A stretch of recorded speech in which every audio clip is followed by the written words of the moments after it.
E a aula então de fundamentos da EAD, né, no nosso curso aí de especialização.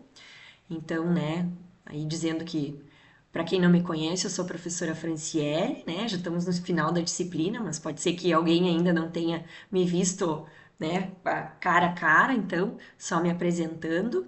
E então a ideia da nossa aula de hoje é fazer uma revisão, né, de tudo que a gente viu, assim, de forma bem sucinta. Já estamos no final da disciplina. Como vocês podem ter visto, foram reabertas todas as atividades, desde o dia de ontem, do dia 28, e eu vou deixar até o dia 3. Aí no dia 4, então, né, eu farei o lançamento das notas, atualização, para enfim fechar, né, as notas da disciplina de vocês, tá? Então eu vou apresentar da mesma forma que eu sempre faço, né? Vou apresentando os materiais, apresentando o Moodle e revisando. E aí, né, vão anotando aí as dúvidas de vocês e no final eu abro um tempinho aí, né, para algumas perguntas que quem tiver alguma dúvida, tá bem? Alguém quer comentar alguma coisa antes da gente iniciar? Então vamos lá, vou compartilhar minha tela.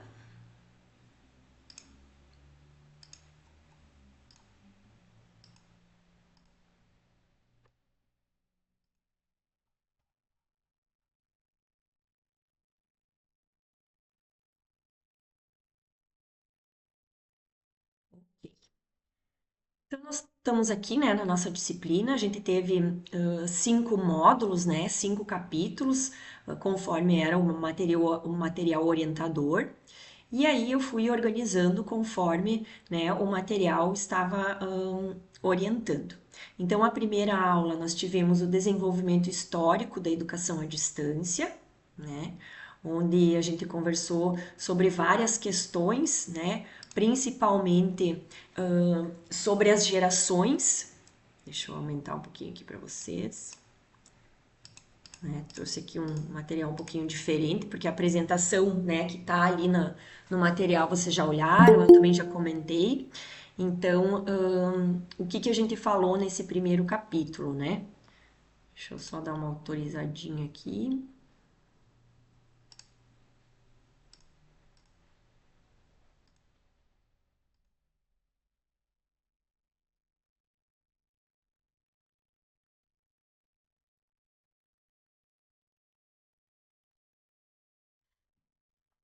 Então, a gente falou sobre a questão, né, de toda a história, toda a evolução histórica da educação à distância, sobre a questão da democratização do acesso ao ensino, né, que foi importante com essa questão da EAD, e também sobre, né, o marco regulamentório e a questão importante da autonomia e da qualidade de ensino na EAD. Então, esse primeiro capítulo ele focou praticamente nas gerações, né? E aqui então a gente tem as 5 gerações. A primeira geração, então, é o modelo por correspondência, lá no início da década de 80, né, onde a base era praticamente com tecnologia impressa, né, onde a comunicação era praticamente assíncrona, então não tinha esse contato, a gente não tinha essa internet, né, e não tinha essa possibilidade, então.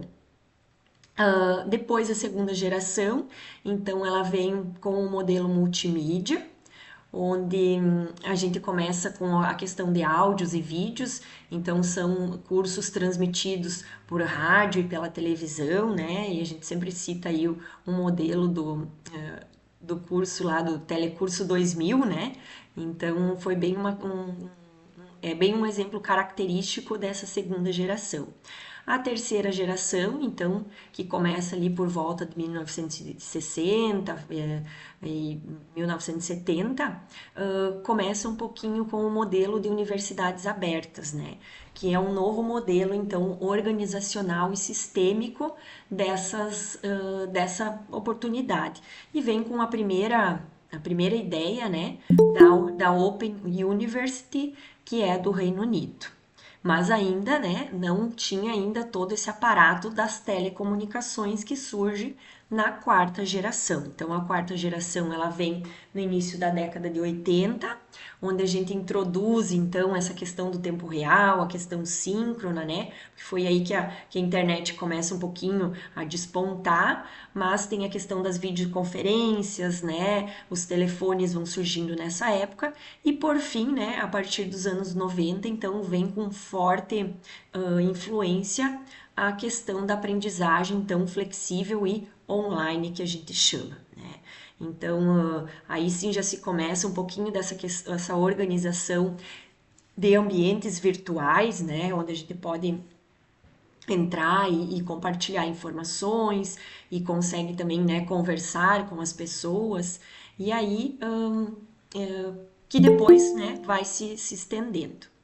Bom, então, né, a gente tem essa trajetória aí, né, do ensino, que ele vem do presencial convencional e depois ele passa a oferecer essa flexibilidade de tempo e espaço, né, podendo facilitar a vida profissional e pessoal das pessoas, né.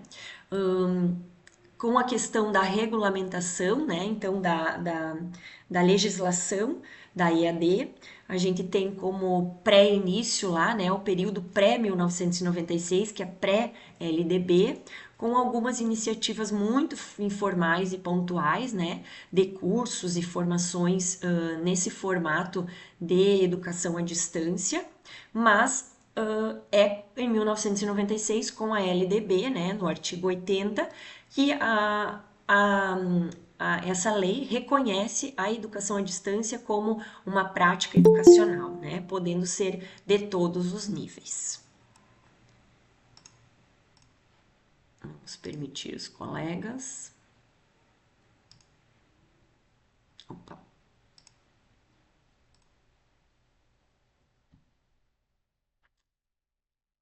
Muito bem. Aí, né, de 2005 a 2017, tem alguns decretos aí que vão surgindo.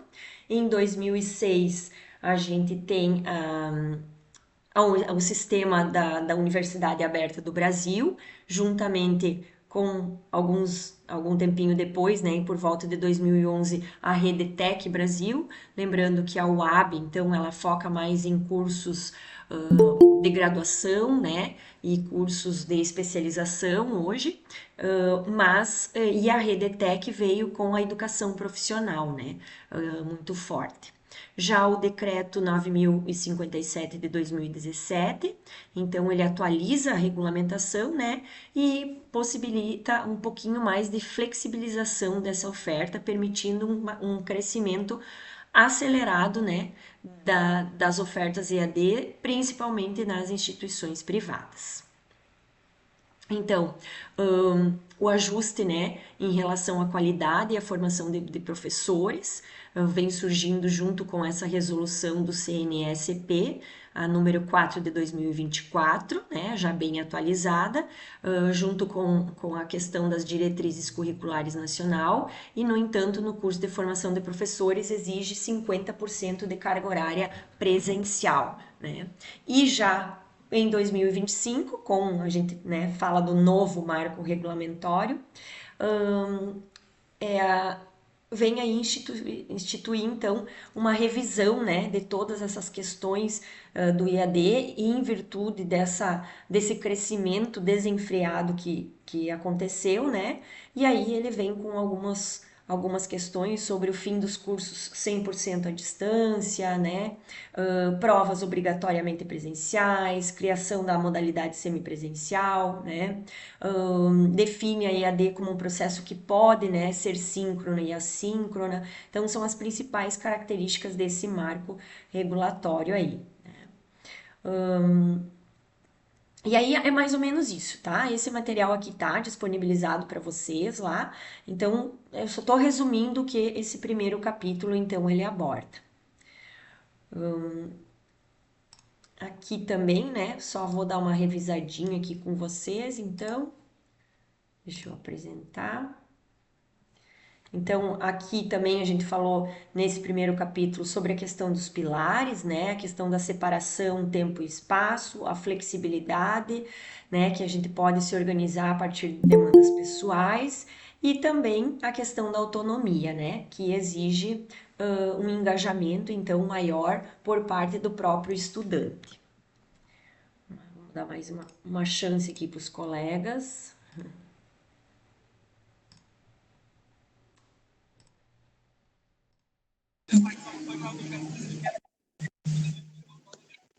Muito bem, volto para cá. Tá? Além disso, a gente sempre teve as tecnologias alinhadas, tanto naquelas primeiras gerações onde não tinha tecnologias digitais, mas sim analógicas, né?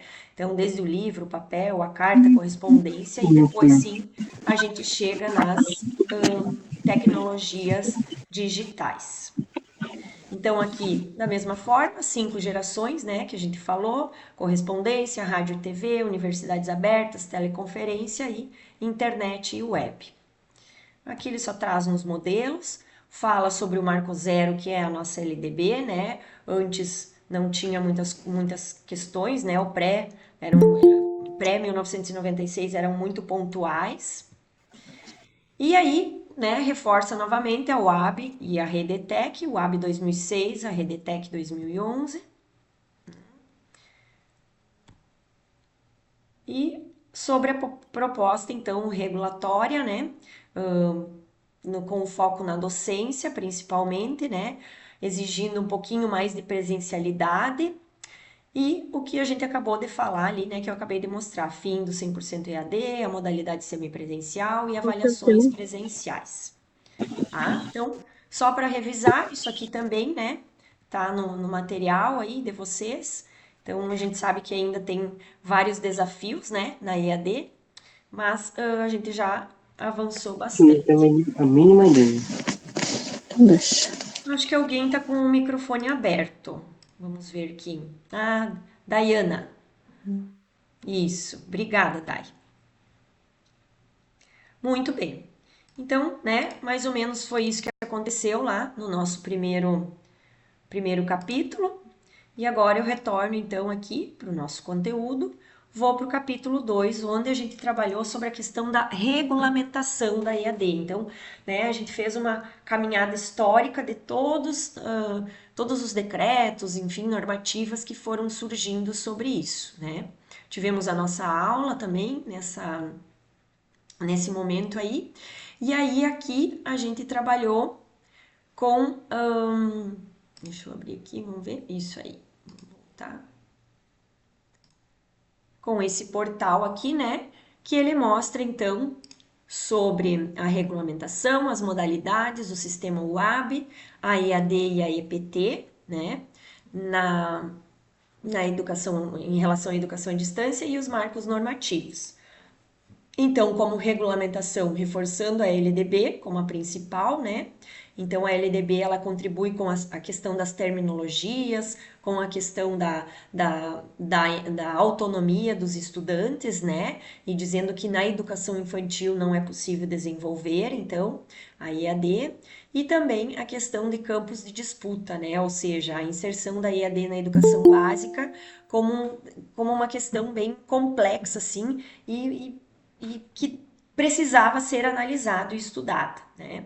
Então aqui é só o que ele vai dizendo, né? Educação infantil não pode, ensino fundamental muito limitado, né? Quase a gente não tem questões, né, cursos nesse sentido, assim, tu não trabalha. O ensino médio, então, tem algumas exigências a serem cumpridas, e a educação superior, então, que é a mais flexível, onde os cursos podem ser ofertados nesta modalidade. Bom, então, como modalidades, né, que podem se juntar à educação à distância, a gente tem a EPT, né, Educação Profissional e Tecnológica, Tem a educação de jovens adultos, que pode também, tem a modalidade de educação escolar quilombola, educação escolar indígena, né? Educação especial e a modalidade de educação no campo. Então, todas essas modalidades, elas podem ser ofertadas pela EAD também, mas, claro, né? Todas elas têm as suas características e as suas normalizações, seus percentuais de quantidade de horas EAD, de horas presenciais, então tudo isso tem uma questão, né, imbricada na oferta dessas modalidades. Então, reforçando o sistema UAB, né, que vem fortemente com esse decreto, o 5.800 de junho de 2006.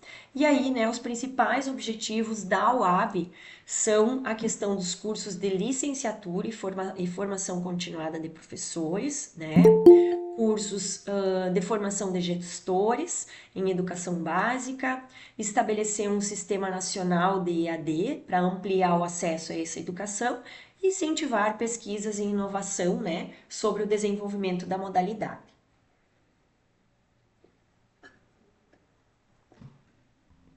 O sistema UAB, então, ele vem com a questão de polos, né, onde essa oferta ela é mantida a partir do apoio de municípios, né, que são os polos, que devem disponibilizar uma infraestrutura para que os alunos possam ir até lá, né, que possam realizar consultas, e fazer as suas provas, e também a questão da inclusão de aulas práticas e apoio à tutoria veio junto com a OAB muito forte.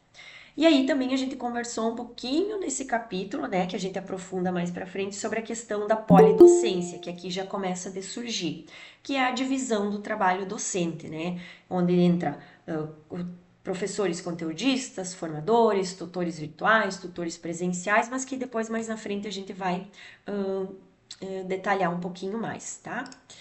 E aqui então vem a rede ETEC, com a questão dos cursos EAD para os cursos técnicos, né, principalmente nessa área. E aí, claro, também todos eles com um certo percentual de carga presencial, conforme a sua característica, se a da área, por exemplo, de meio ambiente tem mais, se a da área da saúde tem um pouco mais, né? Se a da área da administração não precisa ter tanto. Então, tudo isso a Redetec vem aí, né, fomentar essa formação profissional também na educação à distância, permitindo a ampliação e a democratização da oferta, né? Então, qual que são os objetivos da Redetec? Estimular o aumento da oferta, principalmente na educação profissional, né, tecnológica, ampliar o alcance para além das capitais e metrópoles, né? Contribuir com a formação continuada de alunos, apoiar a permanência dos estudantes, né, que estão cursando o ensino médio, oferecer educação de jovens e adultos também, né, o ETEC também trouxe isso, e permitir desenvolvimento de projetos de pesquisa, tá? Então a gente falou bastante também, né, a questão da EAD, e aí do ETEC, e também a questão dos marcos normativos. Então a LDB é o principal, depois 2005, né, que vem o artigo 80, que vai regulamentar, né, a questão da modalidade, depois em 2006 a questão da UAB, 2007 o sistema de escola técnica, né, o ETEC Brasil, 2007 vem alguns referenciais de qualidade que também colocam referenciais de qualidade para a educação à distância, que até então não tinha, né? 2011, a questão do ETEC Brasil, e assim por diante, né? Vários outros decretos, portarias e resoluções menores, com não tanto impacto, mas que foram né, importantes para a consolidação desses cursos EAD, né? E claro, em 2025 a gente tem essa questão aí do novo marco regulatório. Tá? Então, esse foi o aparato do capítulo 2. Vou permitir ali os nossos alunos.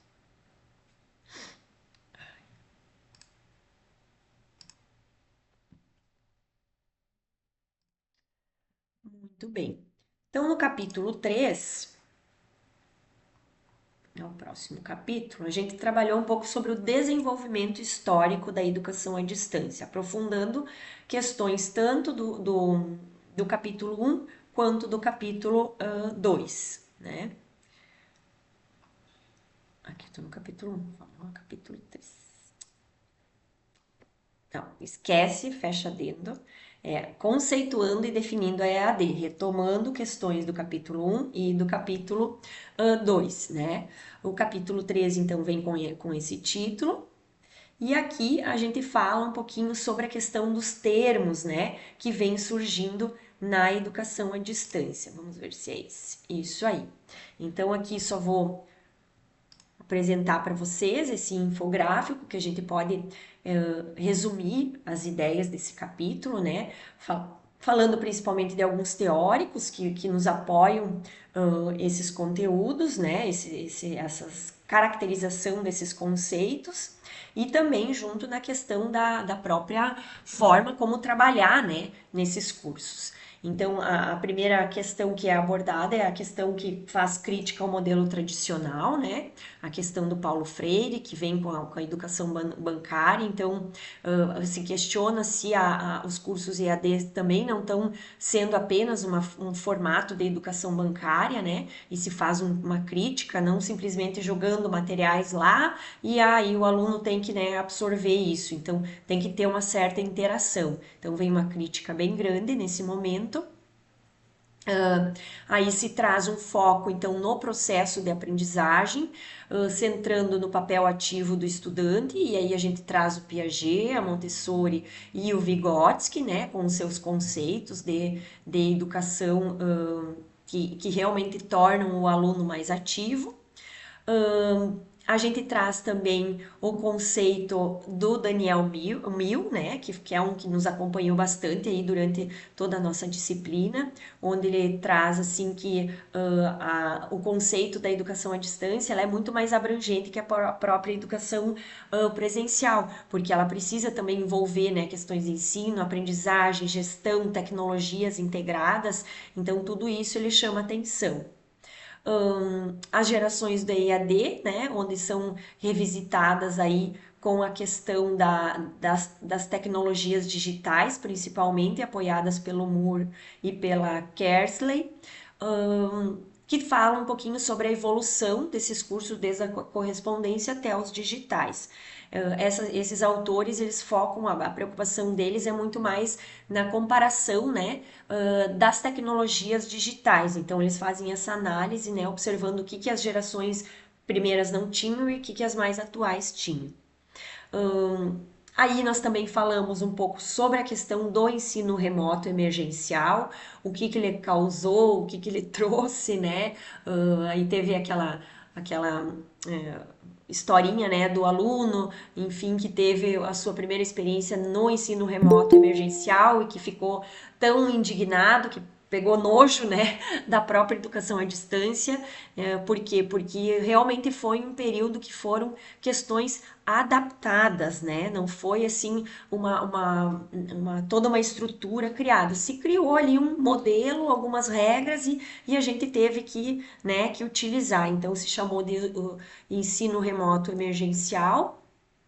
E aí o Hotchkiss, que ele, né, fala um pouquinho sobre essa questão que o planejamento da EAD é muito diferente da urgência do ensino remoto.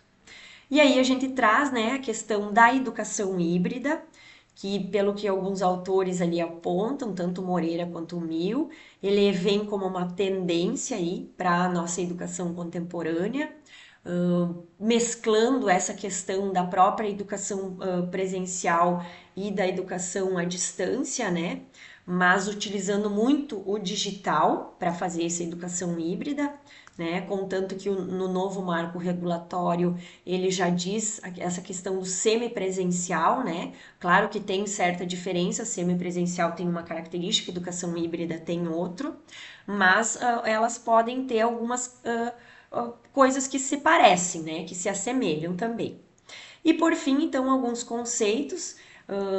A EAD, então, com o A minúsculo, né, essa questão da escrita, onde a gente chama de ensino à distância no início e depois passa para a educação à distância, né, na sequência, que a educação ela é muito mais abrangente do que o ensino, porque no ensino lá, né, só tinha uma comunicação de forma escrita que acontecia, né, via carta, via, enfim, via essas formas de comunicação, e com os ambientes virtuais de aprendizagem, a gente tem a possibilidade de ensinar e aprender.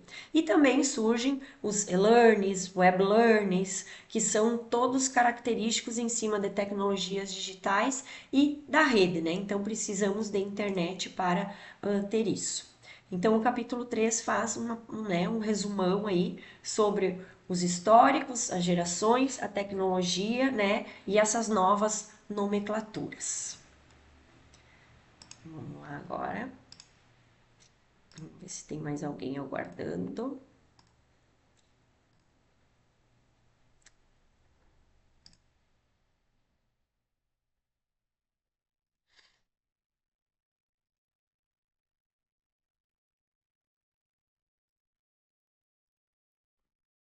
Olha.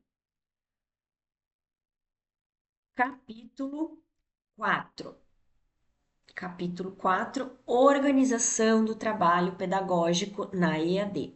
E aí vem o conceito, né, forte da polidocência. O capítulo 4, deixa eu ver o que eu preparei aqui. O capítulo 4.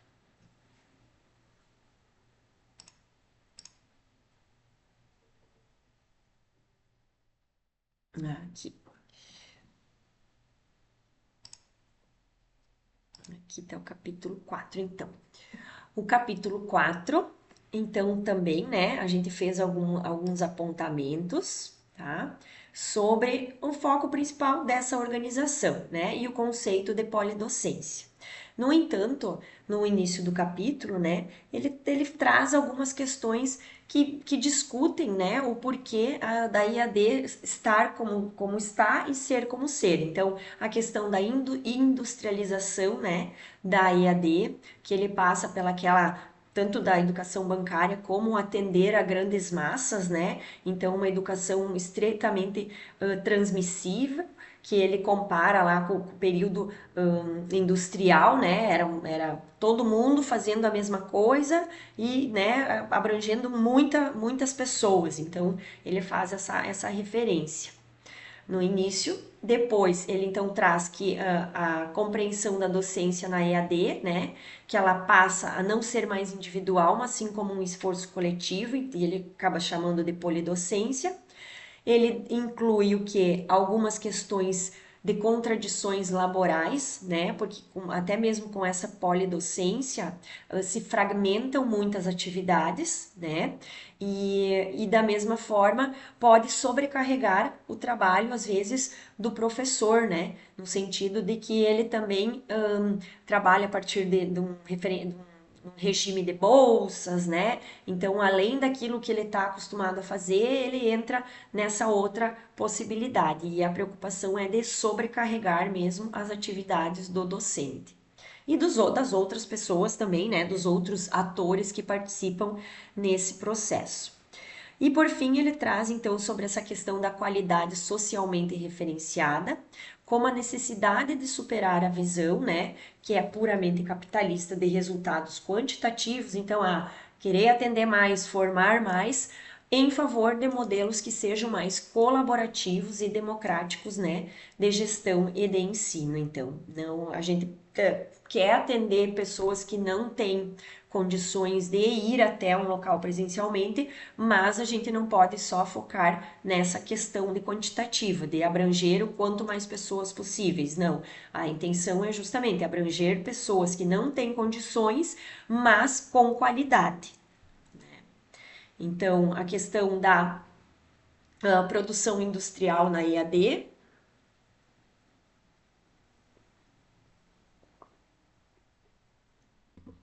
E ele traz o Otto Peters, né, que fala sobre essa teoria da industrialização, onde temos A questão da racionalidade técnica, né, divisão e especialização das funções, com objetivos de otimizar tempo e os recursos humanos.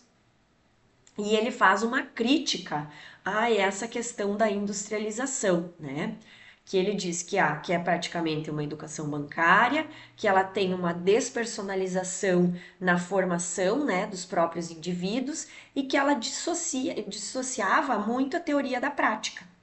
Então, não sendo, né, uma visão e uma metodologia, né, um modelo ideal para EAD, mas que a gente sabe que no início ele teve essa característica, né? Ele traz, então, como segunda possibilidade a polidocência, né? Que é a diferenciação de papéis. Então, a gente tem uma equipe polidocente entre pessoas que tomam decisões pedagógicas e profissionais que dão suporte técnico e administrativo. Então, dentro dos docentes, a gente tem o conteudista, né? O professor formador, o tutor, tanto virtual quanto presencial, e cada um com as suas funções. No não, né, que são os não docentes, que seriam mais aquelas pessoas da parte mais administrativa e de apoio, seria um design instrucional para ajudar a desenvolver os próprios materiais, né, e também a questão da organização dos ambientes virtuais, uma equipe multidisciplinar, onde teria revisores, editores, né, questão do suporte aí para gerar os vídeos, e por fim, então, uma gestão e secretaria, onde estariam os coordenadores e os profissionais de apoio burocrático. Então, ele traz duas perspectivas também, né, o Daniel Mill, da polidocência, que ela tem, primeiro, uma perspectiva didática colaborativa, né, onde o grupo se ajuda para que o aluno, né, aprenda melhor. E a outra é a perspectiva trabalhista, onde é focada, né, em categorias profissionais, então analisando questões de salário, ética, autonomia, formação e as tensões geradas por essa divisão técnica de trabalho, né? Então, uma seria ótima e a outra, né, ela é fragmentada, mas dentro da polidocência as duas estão presentes. Vai da gente organizar, né, e combinar como que isso vai acontecer. As contradições e os desafios laborais, então, né, tanto evidenciados pela web e pela rede ETEC, né, então, precarização via bolsas, né, que a gente comentou já, sobrecarga docente, né, porque o docente, então, ele pega mais atividades além da sua carga horária que já tem presencial, alienação e autonomia, ou seja, essa fragmentação, ela pode ser, né, ele chama de perversa, quando o tutor, por exemplo, identifica falhas no material e no momento ele não consegue, ele não tem autonomia para alterar isso. Por quê? Porque quem faz o material é o professor lá, conteudista, né? Então, às vezes tem essa questão aí que não tem tanta autonomia para correções e ajustes. E a questão da escalabilidade e a lucratividade, né, das instituições para alcançar o maior número de pessoas e o menor tempo possível, né. Então, ele dá uma, uma ideia aí, né, de um rumo de uma nova matriz de qualidade, com esses indicadores socialmente referenciados, onde ele traz a questão da gestão democrática, né, com práticas mais abertas e participativas, que envolva todos os docentes, tutores, técnicos e discentes, sinergia e colaboração, então a substituição dessa fragmentação por rotinas de trabalho, né, que sejam mais de forma coletiva, né, para a construção de materiais, e uma qualidade social, né, que considera as especificidades do sujeito e suas realidades. Então ele faz uma reflexão para os gestores da EAD, né, pensar nessa questão da divisão do trabalho, que ela é imprescindível, né, para o entendimento mais massivo nacional, não tem como uma única pessoa, né, dar conta de tantos alunos assim. A configuração dessa equipe multidisciplinar, ela pode também, né, variar, E da mesma forma, né, esse desafio aí que a gente precisa em equilibrar a necessidade técnica, né, de fragmentação com um ambiente de trabalho, enfim, que promova a saúde desse profissional que está envolvido nessas atividades, tá? E por fim, então, só traz um glossário aí com alguns conceitos sobre o que foi abordado nessa parte do capítulo, tá? Muito bem. E por fim, né, a gente chega então no capítulo 5, que ele vai se preocupar um pouquinho com a questão da EAD no contexto da EPT, e ele retoma tudo novamente. E aí, o capítulo 5, né, ele tá bem sucinto, ele é trabalhado em 2 páginas, principalmente aqui nesse material. Então, ele recapitula toda a questão da educação à distância, do ensino remoto, da educação híbrida, ele vai abordando sobre isso, né? Quais que são as potencialidades e os desafios sobre a questão do EAD na EPT, como que a gente faz EAD na EPT, né? Sempre revisando a própria LDB, retoma algumas questões de alguns decretos, fala sobre a questão dessa regulamentação que ela vem tardia, né, para nós, para regulamentar o EAD, e aí o que ele foca aqui, com bastante ênfase, são alguns dados, né, sobre esse crescimento da EAD nesses cursos da EPT, então, que são com base no próprio INEP, né, e aí ele apresenta que, por exemplo, em cursos superiores de tecnologias, né, os tecnólogos que a gente chama, a gente teve um número de novos ingressantes em cursos de graduação de tecnólogos, né, tecnologias, de 2013 a 2019, de um aumento na educação à distância de mais de 184%, enquanto na educação presencial, nesses cursos que já existiam, né, teve uma queda de 17,7%. Então é uma coisa bem considerável. Claro que tem um período aqui, né, uma temporalidade, 2013 a 2019, então 13, 14, 15, 16, 17, 18, 19, são 6 anos, né, e onde teve todo esse crescimento aí. O número de matrículas vigentes, né, nesses cursos, então de 2013 a 2019, a gente teve um aumento de 108%, né, também uma grande variedade. Então, as vagas nesses cursos, né, de graduação em 2023, eles representavam 93%, né, na modalidade à distância e apenas 7% na modalidade presencial, a questão das vagas disponibilizadas, né?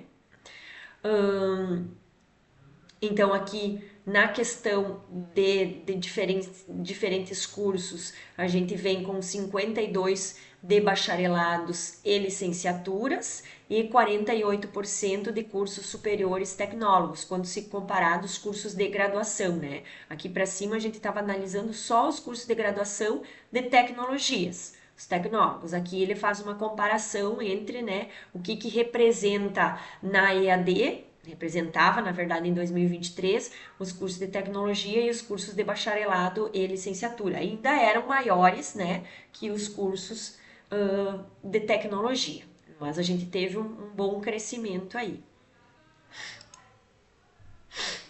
E aqui, então, né, para finalizar, ele traz um pouquinho sobre a questão da qualidade, né, novamente falando sobre essa questão de superar, né, a questão de atingir um público enorme, mas sim preocupar com a qualidade, né, dos cursos, baseado numa expectativa de interesses de cunho social. Fala de uma qualidade ecossistêmica, né, ou seja, que tem que abordar todo o ecossistema da EAD, né? Não só a parte didática, mas também toda a administração, organização, né? Dessas questões. E aí ele define aqui, né, nesse material, uma matriz de qualidade para a EAD, onde a gente foca a questão do contexto político e social, fazendo o quê? Valorização da cultura, né, das economias locais, então é importante que a abordagem didática contextualize isso, né? A questão da interiorização, no sentido de empoderar, né, as questões regionais e locais, e também um projeto formativo, né, com qualidade tanto política e formal, que venha a ser ampliado, né, sempre se preocupando com esses contextos. Depois ele traz a questão da governança institucional para esses cursos, né? Ou seja, confiabilidade visando uma acreditação social, ou seja, a gente tem que ter critérios, né, para passar confiança que socialmente para a comunidade a gente seja bem visto, né, enquanto curso de educação à distância. Então essas questões de confiabilidade elas precisam estar presentes nessa organização e nessa gestão desses cursos. Um enfoque na sustentabilidade social orientada, né? Quando ele fala sustentabilidade aqui, que seja justamente dentro do contexto local, dentro das questões que abordam ali a questão regional, né? Das próprias necessidades locais, mas também que, né, abordam um público que tem interesse. Então, por exemplo, aqui, esse nosso curso de especialização, né, formação de profissionais para a educação à distância, ele tem uma sustentabilidade, porque ele está sendo ofertado uma coisa extremamente específica, onde profissionais que têm esse interesse estão aqui, por isso que vocês estão aqui, vocês têm uma intenção de ampliar os seus conhecimentos em cima dessa, né, dessa modalidade de ensino, né, que é a formação, né, educação profissional e tecnológica. E também uma racionalidade, né, repensada a partir do desenvolvimento humano, desculpa, e do diálogo baseado numa comunicação mediada.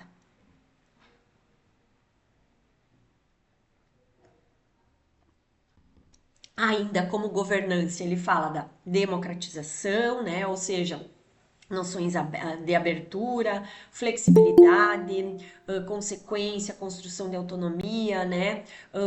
Questão de atenção às características do indivíduo, configurações de um currículo que vá, né,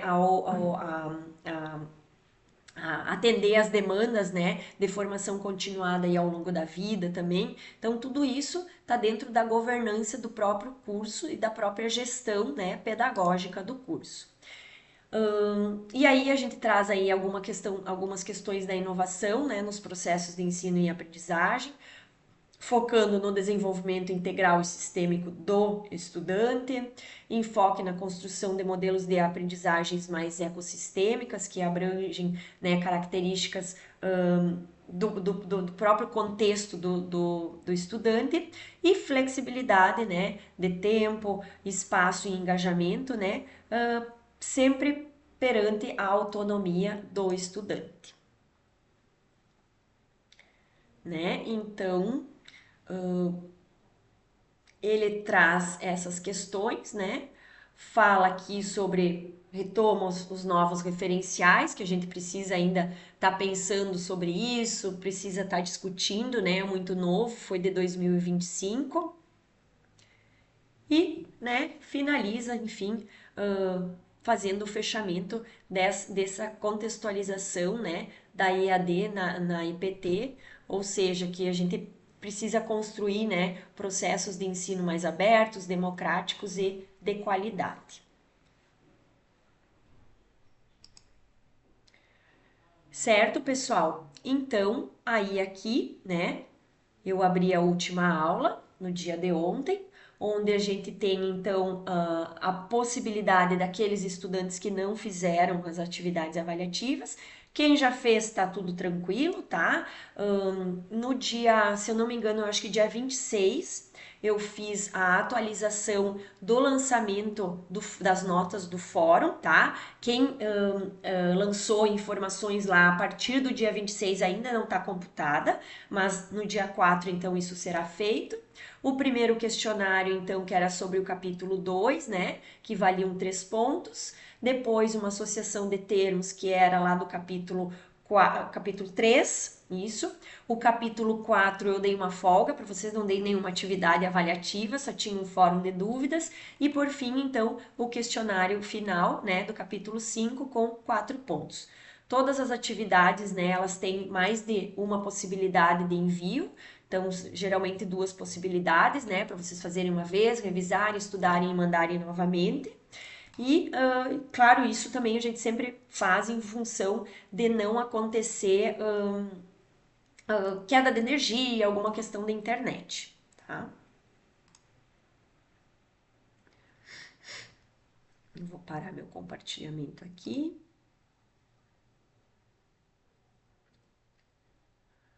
Joia, pessoal. Então, né, eu só fiz uma retomada de tudo. Estou à disposição se alguém tem alguma dúvida, quer fazer algum comentário, né? Que, enfim, a nossa disciplina ela era para ir até dia 1º, né? Nós começamos dia 2, ela era para ir até dia 1º de maio, mas em função ali dos ajustes nas datas, né? A gente teve bastante feriado, bastante ajuste de cronograma aí, né? E aí, então, a gente, né, jogou até o dia 3, tem mais um final de semana para vocês finalizarem aí as atividades. Oi, boa noite, professora, tudo bem? Oi, tudo bem? Tudo Tudo jóia? bem, tudo bem. Viu? Não achei bem bom que a senhora prorrogou ali por causa do feriado para a gente colocar as atividades em dia, Eu né? logo pensei, dia 1º é meio complicado, né? Feriado, É, mas é. então tá lá. Ficou bem bom, que daí dá tempo do feriado a gente aproveitar para colocar as atividades em dias. E Isso é bem aí. bom, eu li os materiais, muito bom mesmo, bah, muito rico mesmo. E a aula maravilhosa. Parabéns pela Isso. aula, professora. Obrigada, obrigada. Não foi só um aparato, assim, né? Porque, ó, viu, a gente não tem muito tempo, né? Uma horinha assim passa tão rápido, então É. foi bem sucinto. Mas assim, estou à Então, bem legal disposição. a aula. Tá, E parabéns. a gente vai olhando os fóruns ali, qualquer dúvida podem colocar lá também, Tá. né? E por mensagem também. Olha, eu e a Naires tentamos sempre responder as mensagens de vocês, as dúvidas, né? Mas qualquer coisa aí nos chamem que a gente vai, né, atendendo também. Tá, não tá bem, tá bem. Não, muito obrigada. Tá, joia? Obrigada. Eu cheguei atrasado um pouquinho, mas consegui pegar, que eu não consegui Sim, entrar é, a essa questão. Mas daí deu eu tô certo. gravando a aula, tá, gente? Depois, assim, eu só não vou disponibilizar ela hoje porque ela demora um pouco para subir para o YouTube, mas daí depois, amanhã, eu já consigo colocar ela lá também. Certo, pessoal? Então tá, se não tem mais nenhuma dúvida aí, a gente vai se despedindo, né? E, enfim, foi um privilégio ter trabalhado aí com vocês, né? Sei que umas carinhas aí estavam sempre presentes, acompanharam várias aulas aí, tudo. Então, agradeço imensamente aí por terem me aguentado, como diz o outro, né? Mas saibam que a gente também sempre aprende aí com a participação de vocês, principalmente nos fóruns lá, aquele primeiro fórum, né? Que foi muito participativo, assim. Então, né, só tenho a agradecer mesmo a poder estar aqui com vocês nesse momento. Ah, muito obrigada, professora. Foi muito rico mesmo. As explicações da senhora foi muito legal mesmo. A gente aprendeu bastante. Foi muito, muito legal mesmo. Gostei muito de reencontrar a senhora também. Igualmente, Tá, Tati, é tá verdade. Nós, bom, tá bom. nós temos Viu? aí uma Tudo é bom para a história, né? senhora e tudo é bom. Adorei agora. Tomara que a gente se encontre mais Igualmente. vezes em outras disciplinas aí. Muito, muito bom. Vamos lá, Obrigada. sempre que for possível. Então tá, gente. Até mais, tá? Fiquem bem aí, né? Uma saúde para todo mundo aí e força no curso, né? Que ainda tem mais umas etapas, não vão abandonar o barco. Joia, joia. Até mais. Tchau, tchau.